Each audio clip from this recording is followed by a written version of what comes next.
دوستو یہ ایک لڑکی کی کہانی ہے۔ وہ کہتی ہے کہ میرا نام نمرہ ہے، میں ایک بہت ہی غریب گھر سے تعلق رکھتی تھی۔ اللہ نے صرف شکل و صورت ہی اچھی دی، پر قسمت میں اور کچھ بھی اچھا نہیں تھا۔ باپ شرابی تھا جو میرے بچپن میں ہی میری ماں کو چھوڑ کر چلا گیا۔ میری ماں نے لوگوں کے گھروں میں کام کر کے مجھے پڑھایا لکھایا تاکہ میں بھی کچھ بن سکوں، پر قسمت نے یہاں بھی میرا ساتھ نہیں دیا۔ کالج میں میرٹ پر ہونے کے باوجود بھی سیٹ بک گئی اور میری سیٹ شہر کے MNA کی بیٹی کو دے دی گئی۔ میں غریب صحیح پر اپنے حق کے لیے لڑنا مجھے آتا تھا، وہ میری سیٹ کسی اور کو نہیں دے سکتے تھے۔ میں نے اس لڑکی کو کہہ دیا کہ اتنے امیر باپ کی بیٹی ہو کے سیٹیں بھی خریدتی پھر رہی ہو، تھوڑی محنت کر لیتی۔ کل کو تم جیسی لڑکی اگر پڑھنے کے بعد ڈاکٹر بن بھی گئی تو کیا ڈاکٹر بن کر بھی لوگوں کے لیے زندگی خرید سکو گی؟ کیسے علاج کرو گی کسی کا؟ تم تو اس قابل ہی نہیں ہو کہ کسی کا علاج کر پاؤ گی۔ وہ میری بات سن کر خاموش ہو گئی۔ سب لوگوں نے یونیورسٹی میں میرے لیے تالیاں بجائیں اور کہا کہ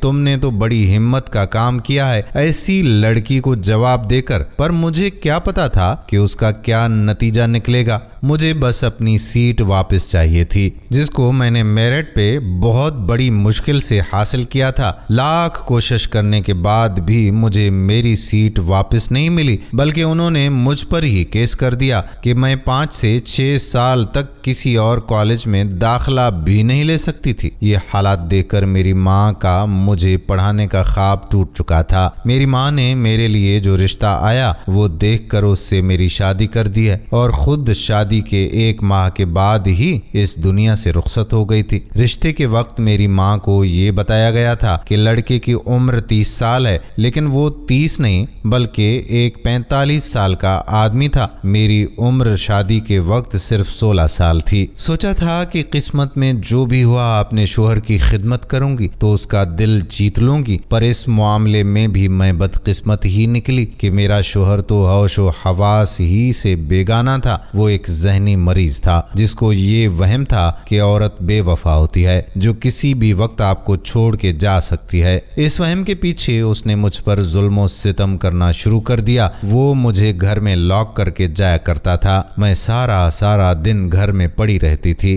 مجھے لگتا تھا کہ اگر حالات یوں ہی رہے تو میں بھی ایک نفسیاتی مریض ہی بن جاؤں گی۔ اس کے علاوہ اس کے مجھ پر ظلم بھی گنتی میں نہیں آتے تھے۔ وہ بلا وجہ مجھ پہ ہاتھ اٹھاتا اور مجھے مارنا شروع کر دیتا۔ میرے آگے پیچھے کوئی تھا نہیں جس کے پاس میں اپنی فریاد لے کر جاتی، کرتی تو بھلا کیا کرتی۔ ایسا لگتا تھا کہ میں کسی جہنم میں پھنس گئی ہوں اور اب یہاں سے کبھی بھی نکل نہیں پاؤں گی۔ ایسی صورتحال میں میں کیا کر سکتی تھی؟ میں کوئی بے وقوف سی لڑکی نہیں تھی، میں پڑھی لکھی اور بہادر لڑکی تھی۔ میں ہمت کر سکتی تھی، پر میری ہمت یہاں پر یہی تھی کہ میں اس گھر سے بھاگ جاتی، پر یہ کوئی عقل مندانہ فیصلہ نہیں تھا۔ جنونی اور بہادر ہونے سے زیادہ آپ کا عقل مند ہونا بھی ضروری ہوتا ہے۔ وقت خود دیکھ کر اسی حساب سے ہی فیصلہ کرتے ہیں۔ ایک دفعہ تو میں جذبات میں اندھی ہو کر گھر سے باہر بھی نکل گئی، لیکن اپنے شوہر کے جاگنے سے پہلے ہی واپس آ گئی، کیونکہ باہر کی نظریں تو مجھے میرے شوہر سے بھی زیادہ بری لگ رہی تھیں۔ زندگی کوئی ایڈونچر فلم نہیں ہوتی کہ آپ گھر سے بھاگ جائیں اور پھر آپ کو جلد ہی کوئی موقع مل جائے اور آپ ایک دن شہرت کی اونچائیوں پہ پہنچ جائیں اور پھر کسی کو اپنی کہانی سنا رہے ہوں۔ حقیقت بڑی بدتمیز ہوتی ہے۔ حقیقت آپ کا خون چوس لیتی ہے، اور میری حقیقت تو میرے آس پاس منڈلا رہی تھی، ناچ رہی تھی۔ میں واپس آ گئی، اور پھر وقت کی کرنی ایسی ہوئی کہ میرا شوہر اپنی موت خود ہی مر گیا۔ ایک رات اس کو ہارٹ اٹیک آیا اور وہ اس دنیا سے چل بسا۔ میں اس کی میت کے پاس بالکل بت بنی بیٹھی تھی۔ اب مجھے سمجھ نہیں آتی تھی کہ اپنی جان چھوٹ ہو جانے پر خوش ہو جاؤں کہ اس بات پر اداس ہو جاؤں کہ اب تو میرا کوئی ٹھکانہ ہی نہیں تھا۔ ہم جس گھر میں رہتے تھے وہ کرائے کا مکان تھا۔ لوگوں سے اتنا ادھار لیا تھا کہ گھر کا سارا سامان ادھار چکانے میں ہی بک گیا تھا۔ میں سڑک پر آ گئی تھی، سوچا کہ اپنی جان دے دیتی ہوں، اب جی کر کرنا بھی کیا ہے۔ پر پھر میں دارالامان چلی گئی۔ وہاں کی بڑی مالکن سے میری کافی بات چیت ہو گئی، کیونکہ میں پڑھی لکھی تھی تو میں نے وہاں لڑکیوں کو پڑھانا شروع کر دیا، اور ایک دن وہاں پر آنے والے ایک بڑے سیٹ کی نظر مجھ پر پڑ گئی۔ پہلے مجھے لگا کہ وہ مجھے غلط نظر سے دیکھ رہے ہیں۔ جب میں ان کے سامنے چائے رکھنے گئی تو وہ مجھے دیکھتے ہی رہ گئے اور پھر بات یہ نکلی کہ وہ مجھ سے نکاح کرنا چاہتے ہیں۔ ان کی شادی ہوئی تھی پر بیوی ان کو چھوڑ کر جا چکی تھی اور ان کے بچے ہیں۔ بچوں کی تربیت کرنے کے لیے ایک اچھی ماں کی ضرورت ہے، کیونکہ میں پڑھی لکھی تھی، اس لیے وہاں کی مالکن نے مجھے اس رشتے کے لیے مناسب سمجھا۔ اس نے کہا کہ کہنے کو تو یہ دارالامان ہے، لیکن یہاں پر رشتے بہت کم آتے ہیں۔ تمہاری قسمت اچھی ہے، یہ بہت اچھے آدمی ہیں، ہر مہینے یہاں پر صدقہ خیرات کرنے کے لیے آتے ہیں۔ تمہیں دیکھا ہے تو نکاح کی بات کی ہے، کوئی گندی نظر تو نہیں رکھی تم پر، تمہاری قسمت بہت اچھی ہے۔ میں نے کہا کہ میری قسمت اگر اچھی ہوتی تو میں یہاں پر موجود ہی نہ ہوتی۔ پہلے ماں باپ کا سہارا چھوٹ گیا، پھر وہ بھی چھوڑ کر چلا گیا، نہ میرا کوئی گھر ہے نہ میرا کوئی ٹھکانہ ہے، پڑھنے کا خواب بھی ادھورا رہ گیا، میری قسمت کہاں سے اچھی ہو گئی؟ مجھے وہاں کی مالکہ نے کہا کہ مایوسی کفر ہے، اللہ پر بھروسہ رکھو، یہ بہت اچھا موقع ہے، میں تمہیں گارنٹی دیتی ہوں کہ تم اس شخص سے شادی کر لو۔ اس نے میرے دل سے سارے ملال مٹا دیے اور بہت ہی سادگی سے نکاح خالد کے ساتھ کروا دیا گیا۔ وہ فطرت اور عادت کے بہت اچھے انسان تھے، ان کا گھر بہت بڑا تھا، وہاں کسی چیز کی کوئی کمی نہیں تھی۔ وہ مجھے بہت عزت سے دلہن بنا کر اپنے گھر لائے تھے۔ ان کا کہنا تھا کہ میرا کوئی ارمان نہیں رہنا چاہیے، بے شک ان کی بھی دوسری شادی تھی اور میری بھی، پھر بھی انہوں نے اس کو ہر طرح سے تمام لوازمات کے ساتھ کرنے کی پوری کوشش کی۔ مجھے بہت خوبصورت جوڑا دلوایا، میں بہت پیاری لگ رہی تھی۔ میں گھر میں داخل ہوئی تو میں سیٹھ خالد کے بچوں سے ملی۔ ان کے 2 بچے تھے، بڑی بیٹی اور ایک چھوٹا بیٹا۔ وہ بہت معصوم اور اداس لگتے تھے، انہوں نے اپنی ماں کو کھویا تھا۔ میں ارادہ کر چکی تھی کہ ان کو ماں کی طرح پالوں گی اور ہمیشہ ان کا خیال رکھوں گی۔ وہ بچے مجھے بہت معصوم لگے تھے۔ اپنے کمرے میں گئی تو کچھ دیر بعد خالد میرے کمرے میں داخل ہوئے اور پھر وہاں کچھ ایسا ہوا کہ میں شادی کی پہلی ہی رات ہسپتال پہنچ گئی، کیونکہ میں جیسے ہی اپنے بستر پر بیٹھی مجھے کوئی چیز کمر میں بہت بری طرح لگ گئی اور میری چیخیں نکل گئیں۔ خالد مجھے فوراً ہسپتال لے گئے۔ ہسپتال گئے تو پتہ چلا کہ وہاں پر کچھ کانچ کے ٹکڑے پڑے ہوئے تھے۔ جب میری آنکھ کھلی تو بچے بھی میرے پاس کھڑے تھے اور بہت پریشان لگ رہے تھے، مجھے ماں کہتے ہوئے بلا رہے تھے اور کہہ رہے تھے کہ آپ ٹھیک تو ہیں؟ میں حیران تھی اور یہ حیرانگی خوشی سے تھی کہ ان بچوں نے مجھے اتنی جلدی ماں قبول کر لیا ہے۔ یہ تو مجھے ماں ماں کہتے ہوئے تھک ہی نہیں رہے تھے۔ ان کی زبان سے یہ لفظ سن کر مجھے انجانی سی خوشی محسوس ہو رہی تھی۔ میں تو اپنا درد بھی بھول گئی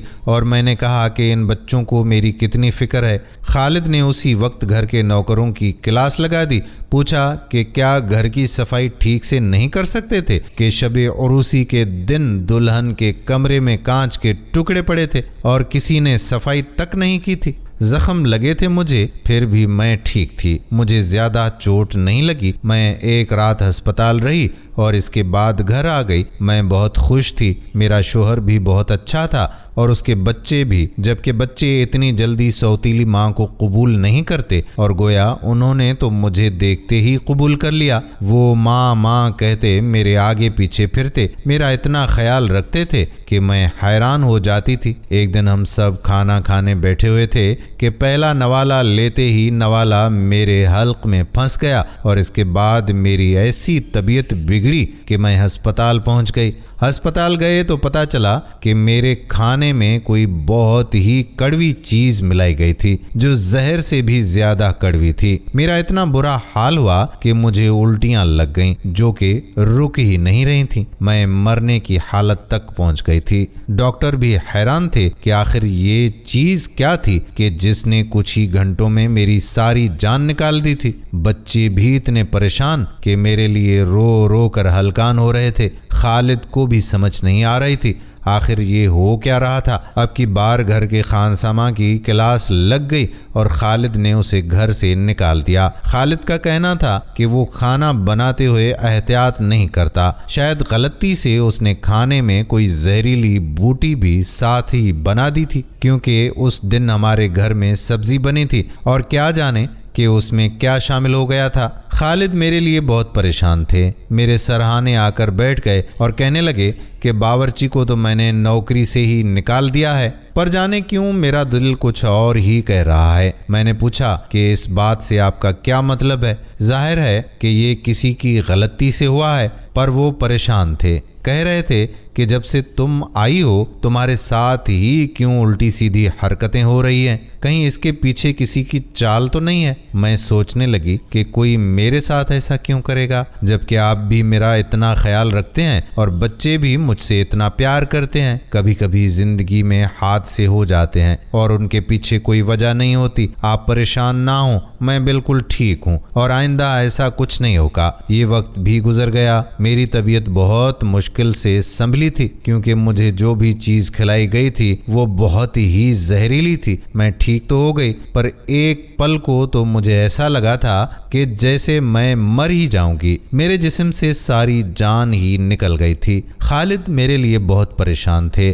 میں نے ان کو سمجھایا کہ کوئی بات نہیں ہے، جب انسان کے ساتھ یک کے بعد دیگر حادثات ہو جاتے ہیں تو ایسے ہی پریشانی ہو جاتی ہے اور سوچنے لگتا ہے کہ اس کے پیچھے ضرور کوئی نہ کوئی انہونی وجہ ہے، لیکن یہ محض اتفاق بھی ہو سکتا ہے اور میری قسمت تو ہمیشہ ہی سے خراب رہی ہے۔ خالد نے کہا کہ تمہاری قسمت خراب نہیں، اگر تمہاری قسمت خراب ہوتی تو میری نظر تم پر نہیں پڑتی، اور قسمت تو میری اچھی ہے، ایک مجھے تم جیسی اچھی عورت مل گئی، لیکن کوئی نہ کوئی گڑبڑ ضرور ہے، میں اس سب کا پتہ لگا کر ہی رہوں گا۔ میں نے اپنے شوہر سے کہا کہ وہ زیادہ پریشان نہ ہوں اور اس سب کے بارے میں اتنا نہیں سوچے، ایسا ویسا کچھ نہیں ہوگا۔ پھر ایک دن میرے ساتھ کچھ بہت ہی عجیب ہوا۔ صبح میری آنکھ کھلی تو جس جگہ میرے جوتے پڑے ہوتے تھے وہاں پر کسی نے ایک مری ہوئی چھپکلی رکھی تھی، جسے دیکھ کر میں اس قدر ڈر گئی کہ میرا پاؤں پھسل گیا اور سر دیوار سے جا ٹکرایا۔ میں بے ہوش ہو گئی اور جانے کتنی دیر بے ہوش پڑی رہی، کیونکہ خالد نے گھر کے نوکروں کی تو چھٹی کروا دی تھی اور بچے اسکول چلے گئے تھے۔ کسی کا دھیان ہی نہیں پڑا کہ میں کہاں تھی۔ قسمت تھی کہ خالد اپنے آفس کی کوئی فائل گھر پر بھول گئے تھے، جس کو لینے کے لیے وہ گھر آئے تو مجھ پر ان کی نظر پڑی کہ میں جانے کب سے بے ہوش پڑی تھی۔ وہ مجھے اٹھا کر ہسپتال لے گئے اور وہاں پر پھر میرے 2 سے 3 دن گزر گئے۔ اب وہ بہت پریشان اور اپنا سر پکڑ کر بیٹھ گئے تھے۔ ان کو یقین ہو گیا تھا کہ یہ سب کچھ بنا کسی کے کیے ہوئے نہیں ہو رہا ہے، یہ کوئی نہ کوئی کر رہا ہے، اور مجھے سمجھ نہیں آ رہا تھا کہ آخر یہ کون کر رہا ہے۔ کیا خالد خود ایسا کر رہے تھے؟ پر وہ ایسا کیوں کریں گے؟ وہ تو مجھ سے بہت محبت کرتے تھے۔ خالد نے کہا تھا کہ حالات خراب سے خراب تر ہوتے گئے، میرے ساتھ ہونے والے واقعات روکنے میں نہیں آ رہے تھے۔ کبھی میری پسند کے کپڑوں کو کوئی کاٹ دیتا تو کبھی میرے کمرے کی کوئی چیز غائب ہو جاتی، کبھی میرے کھانے کی چیزوں میں کچھ ملا دیا جاتا تو کبھی میرے آس پاس ایسی چیزیں رکھ دی جاتی تھیں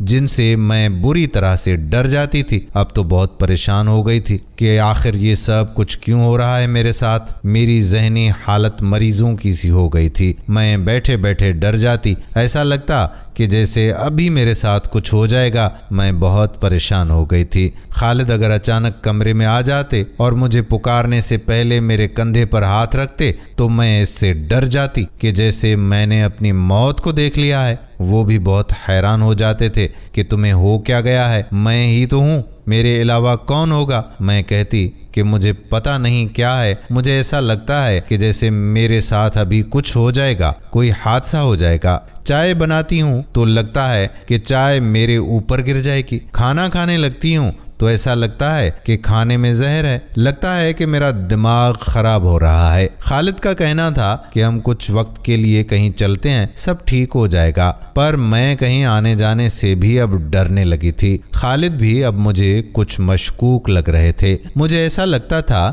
کہ جیسے وہ اس سب کی وجہ جانتے ہیں پر مجھے بتا نہیں رہے ہیں، کہ جیسے وہ میری مدد کرنا چاہتے ہیں پر وہ بھی بے بس ہیں۔ اور پھر ایک دن میں نے ان کو کسی سے فون پر بات کرتے ہوئے سن لیا اور یہ جان کر میرے قدموں تلے زمین ہی نکل گئی کہ وہ اپنی پہلی بیوی سے بات کر رہے تھے، جبکہ مجھے یہ بتایا گیا تھا کہ ان کی بیوی کو کینسر تھا جس کی وجہ سے وہ مر گئی تھی۔ خالد کو دیکھنے لگی کہ یہ سب کیا ہے؟ خالد بھی گھبرا گئے، مجھے کہنے لگے کہ تم جیسا سوچ رہی ہو ایسا بالکل بھی نہیں ہے۔ میں جب سے اس گھر میں آئی تھی میرے ساتھ کچھ اس طرح کے واقعات ہو رہے تھے جو اگر کسی کے ساتھ بھی ہوتے تو اب تک اس گھر سے بھاگ چکا ہوتا۔